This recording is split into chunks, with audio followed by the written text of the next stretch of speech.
मैं मजदूर मुझे देवों की धरती से क्या, अगणित बार धरा पर मैंने स्वर्ग बनाए। मजदूर ये नाम जुबां पर आते ही जहन में जो तस्वीर उभरती है वो होती है एक ऐसे इंसान की जो सिर पर बोझा लादे, मैले से कपड़े पहने, बेनूर सी सूरत वाला और पसीने से लथपथ कड़ी मशक्कत करने वाला होता है। लेकिन नहीं दोस्तों, मजदूर यही नहीं है, बल्कि आप और हम और ऐसे तमाम लोग जो किसी न किसी संस्थान से जुड़े हों या किसी के अंडर काम कर रहे हों, ऐसे सभी लोग कार्मिक या लेबर की श्रेणी में आते हैं। ऐसे तमाम लोग जो अपनी सेवाओं से किसी संस्थान या उपक्रम को संचालित करने में अपना सहयोग देते हैं, ऐसे सभी लोगों को विशेष मानते हुए उन्हें अहमियत देने के लिए ही हर साल 1 मई को मजदूर दिवस मनाया जाता है। लेकिन अब आपके जहन में ये सवाल भी कौंध रहा होगा कि 1 मई ही क्यों, कोई दूसरी तारीख क्यों नहीं, आखिर इसी तारीख को क्यों मनाया जाता है मजदूर दिवस।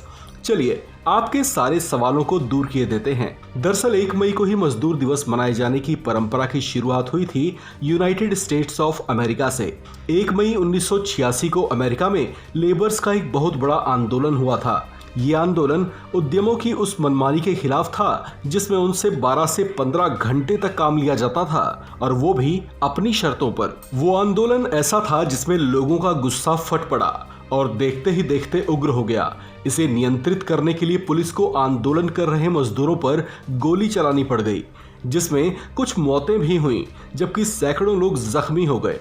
इसके बाद 1889 में इसे लेकर एक सोशलिस्ट कॉन्फ्रेंस हुआ, जिसमें कामगारों के हक और उनके शोषण के खिलाफ कुछ प्रस्ताव तैयार किए गए।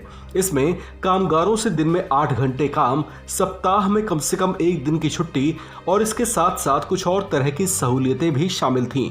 इस दिन को एक यादगार के तौर पर हर साल अंतर्राष्ट्रीय मजदूर दिवस के तौर पर मनाया जाने लगा। लेकिन जहां तक भारत का सवाल है, यहां पर मजदूर दिवस मनाए जाने का इतिहास शुरू होता है साल 1923 से। यहां चेन्नई में लेबर किसान पार्टी ऑफ हिंदुस्तान की एक बैठक हुई, जिसे सोशलिस्ट पार्टी ने भी अपना समर्थन दिया। इस बैठक में मजदूरों और कामगारों के साथ मानवीय व्यवहार और उनके हक में कुछ बड़े फैसले लेते हुए एक प्रस्ताव तैयार किया गया, और इस तरह इस बैठक के प्रतीक के तौर पर एक लाल झंडा अस्तित्व में आया। और इस तरह भारत में भी हर साल मजदूर दिवस 1 मई को मनाए जाने की परंपरा की शुरुआत हो गई। इसका मूल उद्देश्य कामगारों के हक और उनके अधिकारों के प्रति एक जागरूकता बनाए रखना है। इसे महत्व देने के लिए दुनिया भर में हर साल 1 मई को अवकाश भी दिया जाता है। इस खबर में फिलहाल इतना ही। बाकी खबरों के लिए बने रहिए वन इंडिया हिंदी के साथ।